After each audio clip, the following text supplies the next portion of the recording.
Alors, après avoir vu la première section dans laquelle on a évoqué l'approche théorique de la monnaie et les fonctions traditionnelles de la monnaie, à savoir trois fonctions traditionnelles de la monnaie. La monnaie est un moyen de paiement, la monnaie est une unité de compte et la monnaie est un pouvoir de réserve de valeur. Et aussi, on a vu dans une deuxième section, les différentes formes de la monnaie. La monnaie au sens étroit et la monnaie au sens large. La monnaie au sens étroit, bien évidemment, les différentes formes de la monnaie sont la monnaie divisionnaire, la monnaie fiduciaire et la monnaie scripturelle. Alors, dans une troisième section de ce chapitre, on va entamer la mesure de la monnaie. Ça veut dire les agrégats monétaires et la masse monétaire. Donc, dans cette section, on va commencer par la définition des agrégats monétaires. Qu'est-ce que ça veut dire un agrégat monétaire? Quels sont les différents types des agrégats monétaires? Donc, on va voir les différents types des agrégats monétaires dans la classification des agrégats monétaires. Et aussi, on va expliquer par la suite la masse monétaire. Qu'est-ce que ça veut dire une masse monétaire? Donc, c'est une quantité de monnaie circulée dans une économie ou dans un territoire donné. Et quel est le rôle de cette masse monétaire pour le financement de l'économie aussi? Donc, on peut faire en quatrième lieu un benchmarking entre les agrégats monétaires proposés au Maroc ou gérés au Maroc et les agrégats monétaires utilisés dans le système monétaire européen, français par exemple. Donc si on parle de benchmarking, on fait toujours une comparaison avec la France, puisque la France constitue notre premier partenaire sur tous les axes.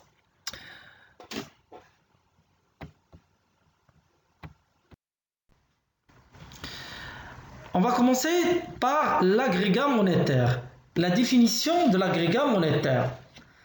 L'agrégat monétaire est l'indicateur, ou les agrégats monétaires, ce sont les indicateurs statistiques qui regroupent dans des ensembles homogènes les moyens de paiement détenus par les agents sur le territoire national.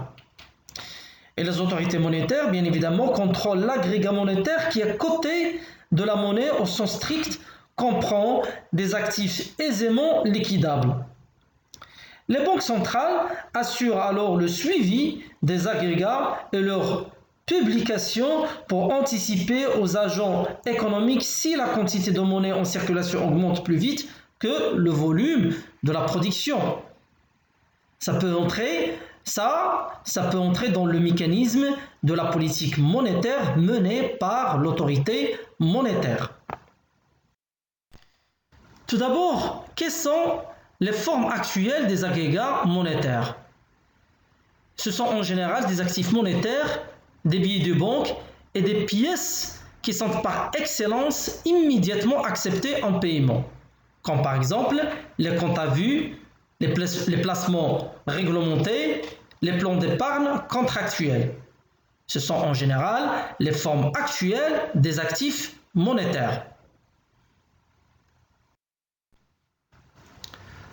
On va voir la définition de ces différentes formes des actifs monétaires.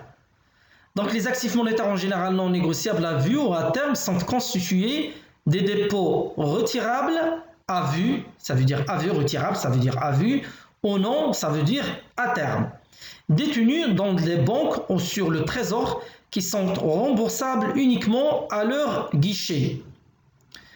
On a cité déjà les comptes à vue, les placements réglementés, les plans d'épargne contractuels, les comptes à vue ou les comptes chèques, les comptes à terme, les livrets d'épargne bloqués, les bons bancaires, etc., etc. Donc, il y a plusieurs produits qui constituent ce qu'on appelle le compte à vue.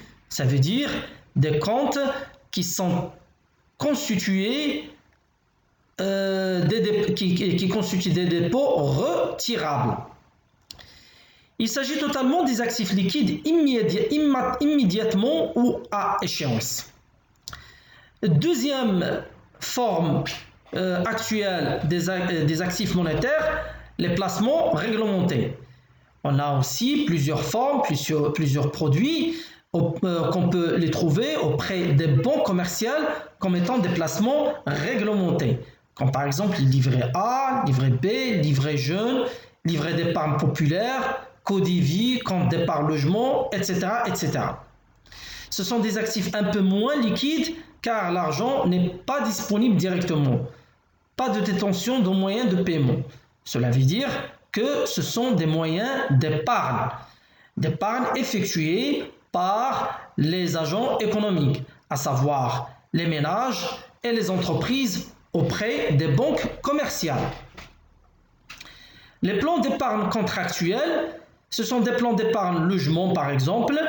Ces actifs sont encore moins liquides où il y a perte d'un avantage accordé si le plan n'est pas utilisé comme défini par le contrat. Après avoir défini les différentes formes des actifs monétaires ou des agrégats monétaires, quelles sont les difficultés pour mesurer la monnaie? Donc, que faut-il inclure si on mesure la quantité de monnaie disponible dans l'économie? Est-ce qu'on va inclure des actifs monétaires ou des actifs financiers? Il faut distinguer tout d'abord entre actifs monétaires et actifs financiers pour pouvoir comptabiliser la masse monétaire ou la quantité de la monnaie en circulation dans une économie.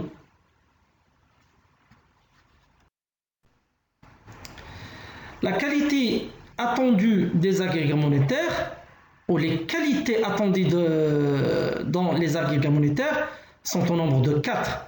En premier lieu, la représentativité. Un agrégat monétaire doit être représentatif.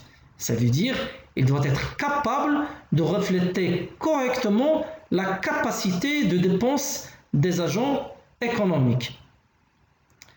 Deuxième qualité, la disponibilité. Bien évidemment, un agrégat monétaire où les composants qui constituent l'agrégat monétaire, de monnaie fiduciaire ou de monnaie scripturale ou de n'importe quel actif monétaire, il doit être disponible, fréquent et facilement facile à synthétiser. Troisième qualité, la cohérence. À l'intérieur d'un même agrégat monétaire, on peut trouver beaucoup de formes ou beaucoup d'instruments monétaires qui ont un caractère de ressemblance. Ça veut dire un agrégat monétaire doit être alternatif par un agrégat monétaire faute de liquidité ou de disponibilité auprès des institutions financières. Quatrième qualité, la comptabilité. La comptabilité, c'est un rôle que la Banque centrale doit jouer pour contrôler, bien évidemment, l'évolution de ces agrégats monétaires via l'imposition d'un taux d'intérêt, le contrôle quantitatif, ça veut dire est-ce qu'il est intéressant d'injecter plus de liquidité dans l'économie ou pas? Est-ce qu'il faut augmenter le taux d'intérêt pour pouvoir injecter plus de liquidité sur l'économie ou diminuer le taux d'intérêt? Donc, ce sont des mécanismes de comptabilité effectués par l'autorité monétaire. Les critères de constitution de l'agrégat monétaire. En principe, il y a 2 critères de constitution de l'agrégat monétaire. En premier lieu, il y a la liquidité. Ça veut dire on classe dans un même agrégat des instruments de liquidité équivalentes. Ça veut dire des instruments alternatifs. On a déjà expliqué ça dans le slide précédent. Le deuxième critère, la fonction. Ça veut dire les instruments ainsi réunis peuvent-ils être directement ou non utilisés en tant que moyen de paiement. Il faut avoir une fonctionnalité des instruments qui constituent les agrégats monétaires. En principe, il faut tenir compte du comportement des détenteurs des instruments monétaires avant de construire un agrégat monétaire. Alors, la construction d'un agrégat monétaire par les autorités monétaires, elle est relative avec le comportement des détenteurs des instruments monétaires. Et les détenteurs des instruments monétaires, ce sont en principe les agents économiques, à savoir les ménages et les entreprises. Parce que il faut rappeler qu'il y a toujours une relation étroite entre les institutions financières et les institutions non financières dans un marché monétaire. Les institutions financières, bien évidemment, ce sont les banques commerciales en principe, et les institutions non financières, ce sont en principe les entreprises et les ménages. Alors, les autorités monétaires étudient le comportement de ces agents économiques dans un territoire national pour pouvoir construire un certain type d'agrégat monétaire, pour pouvoir financer l'économie et pour pouvoir injecter plus de liquidités dans le marché monétaire. La définition de l'agrégat monétaire. Donc en principe, on peut définir l'agrégat monétaire selon trois classifications de définition. En premier lieu, la monnaie est l'ensemble des actifs pouvant être utilisés par les agents économiques en tant que paiement. Ça veut dire en tant qu'instrument de paiement. Et là aussi, on parle des agents économiques, on parle de tous les agents économiques, sauf les institutions financières, bien évidemment, qui jouent un rôle primordial et qui jouent le rôle d'octroyeurs dans le marché monétaire, à savoir les banques centrales, les banques commerciales, et les autres types de banques implantées dans un territoire donné. On mesure en deuxième lieu la monnaie par le passif des institutions financières monétaires résidentes.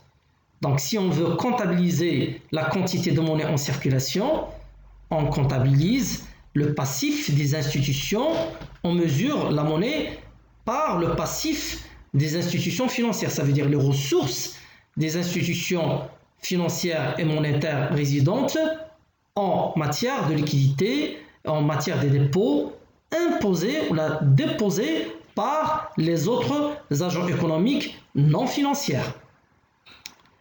En troisième lieu, on parle d'agrégat monétaire pour caractériser les regroupements d'actifs financiers détenus par les agents non financiers.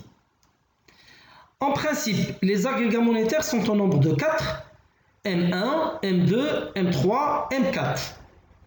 Donc on va donner une définition de chaque type d'agrégat monétaire. On va essayer aussi d'expliquer la constitution de chaque agrégat monétaire et quels sont les instruments qui constituent chaque agrégat monétaire. On va définir en premier lieu le premier agrégat monétaire, M1. M1, il est constitué en général par une masse monétaire au sens strict, ça veut dire au sens étroit, qui est constituée par la monnaie fiduciaire et la monnaie scripturale. Donc M1 est égal en principe les billets et pièces de monnaie en circulation nette des encaisses des banques, plus les dépôts transférables à vue en monnaie nationale constitués auprès de la banque centrale, des banques commerciales et du trésor. Donc on a déjà expliqué dans la section consacrée aux différentes formes de la monnaie que la monnaie fiduciaire doit être créée par la banque centrale via son institut d'émission. La monnaie scripturale, ce sont des monnaies qui peuvent être créées par les banques commerciales, ça veut dire dans le marché interbancaire, et bien évidemment la banque divisionnaire, et ce sont des jetons métalliques émis par le trésor. Donc, rappelons qu'on parle ici des agrégats monétaires marocains, ça veut dire dans le système monétaire marocain. M2 regroupe en principe M1 plus un ensemble des actifs liquides non transférables et rapportant un rendement, à savoir les disponibilités en compte d'épargne auprès des banques. Cela veut dire les comptes d'épargne qui sont déposés par les agents non financiers auprès des institutions financières. Alors, M3 regroupe M2 plus les placements à court terme émis par les agents financiers, ça veut dire les titres de créances négociables, et les titres des organismes de placement collectif en valeur mobilière, les OPCVM. Quels sont tout d'abord les titres de créances négociables? Ce sont des titres financiers qui regroupent les bons de trésor, ça veut dire les titres de dette émis par l'État, les certificats de dépôt, ça veut dire les titres de dette émis par les banques, et les billets de trésorerie, ça veut dire les titres de dette émis par les entreprises. Alors, ils regroupent des titres émis par l'État ou des dettes émises par l'État, des titres émis par les entreprises et des titres émis par le Trésor. En ce qui concerne les titres des organismes de placement collectif en valeur mobilière, ce sont les OPCVM, ce sont les titres des OPCVM. Tout d'abord, les OPCVM sont subdivisés en deux blocs, les SICAV et les FCP.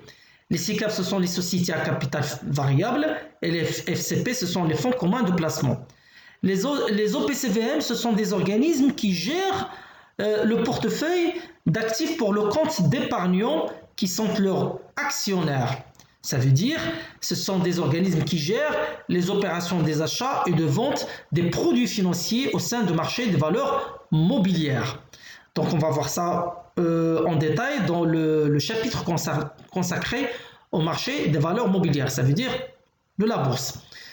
La question, pourquoi ces organismes, pourquoi ces titres des OPCVM sont comptabilisés dans la masse monétaire dans l'agrégat monétaire M3, puisque les agrégats monétaires concernent le marché monétaire et les OPCVM concernent le marché financier.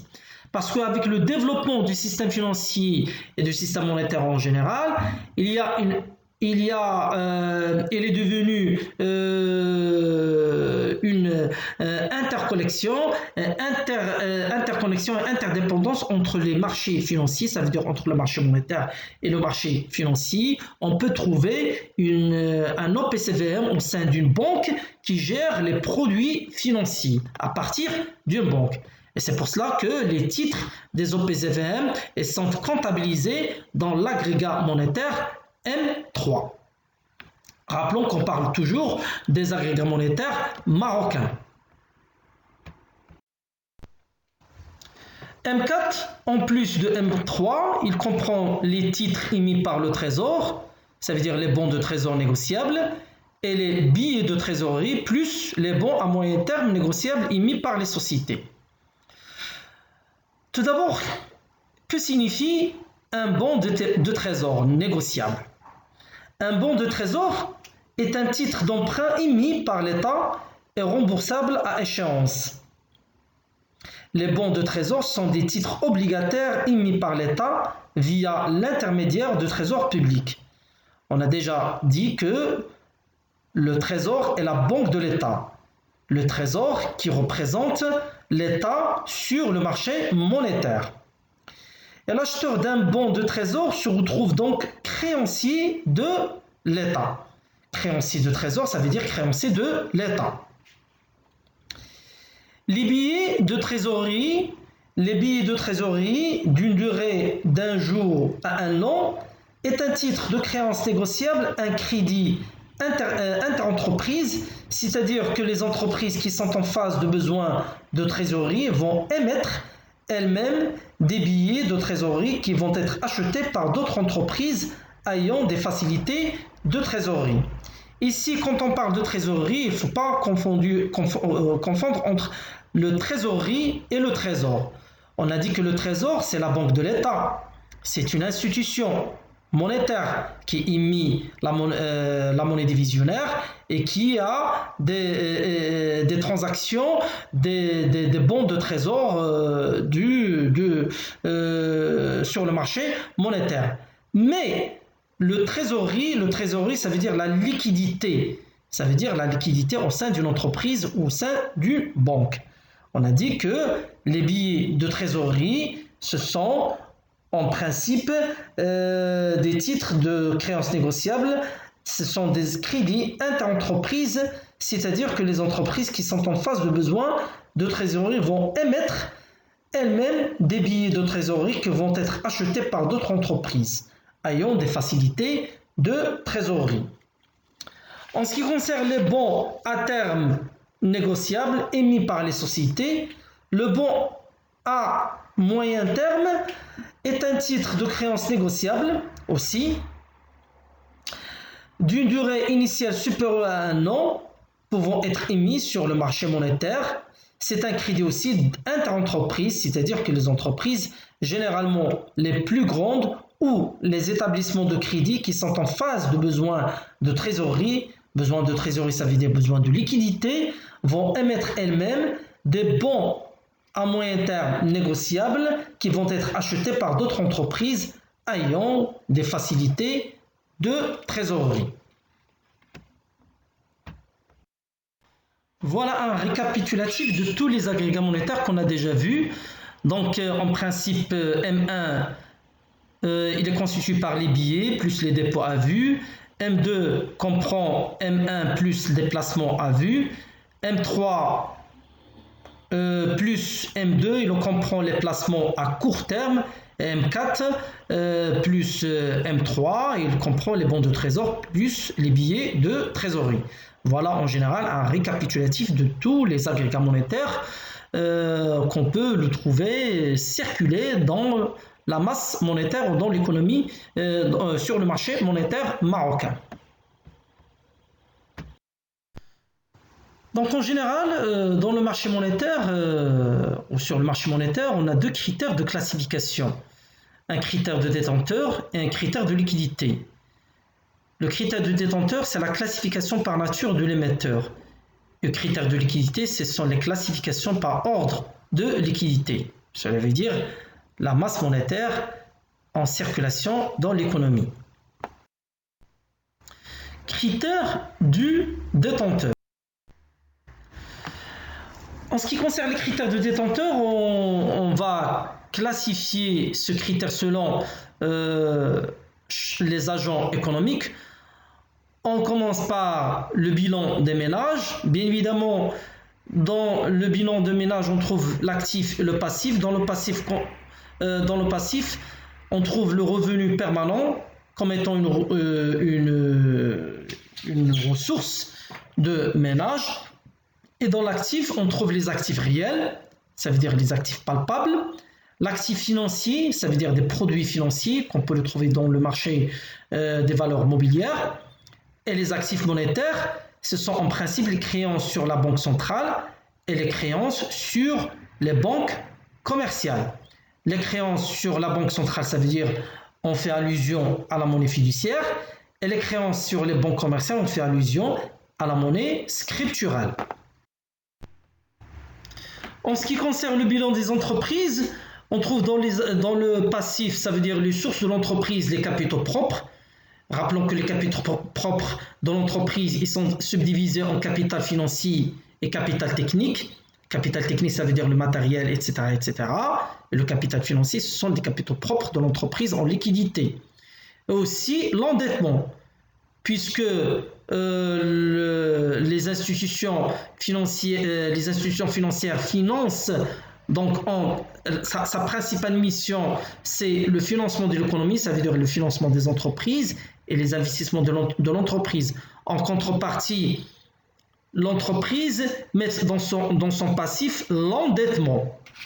Et dans son actif, il y a l'actif réel, ça veut dire des produits, des palpables, et l'actif financier, ça veut dire des placements en matière de produits financiers sur le marché des valeurs mobilières de l'entreprise, les placements de l'entreprise au sein de marché des valeurs mobilières, et le trésorerie. Le trésorerie, ça veut dire la liquidité de l'entreprise en monnaie fiduciaire et en monnaie scripturale. Ça veut dire les créances sur la banque centrale et ses créances sur les banques commerciales. Ça veut dire les dettes de l'entreprise auprès de la banque centrale, parce que la banque centrale qui crée la monnaie fiduciaire pour injecter plus de liquidité sur l'économie, et des dettes auprès de banques commerciales.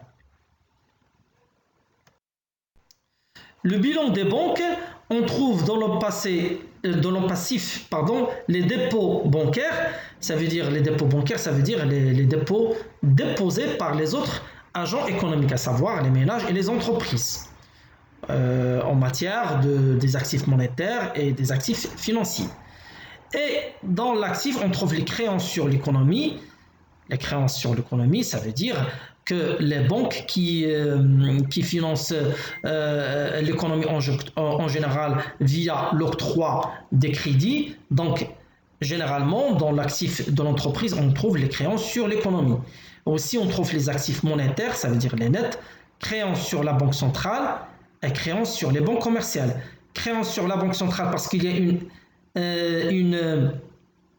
une relation entre la banque et la banque centrale dans la création de monnaie. En cas de besoin de trésorerie de la banque, il recourt soit à la banque centrale, soit à une autre banque commerciale. Donc les créances sur la banque centrale, ici, la banque il recourt à la banque centrale pour avoir de liquidité. Les créances sur les banques commerciales, ça, on parle ici de marché interbancaire. Ça veut dire la banque recourt à une autre banque pour avoir de trésorerie ou pour avoir de liquidité. Bilan de la banque centrale, bien évidemment, dans le passif de la banque centrale, on trouve la monnaie fiduciaire, des actifs économiques non financiers, on trouve la monnaie scripturale des actifs économiques financiers.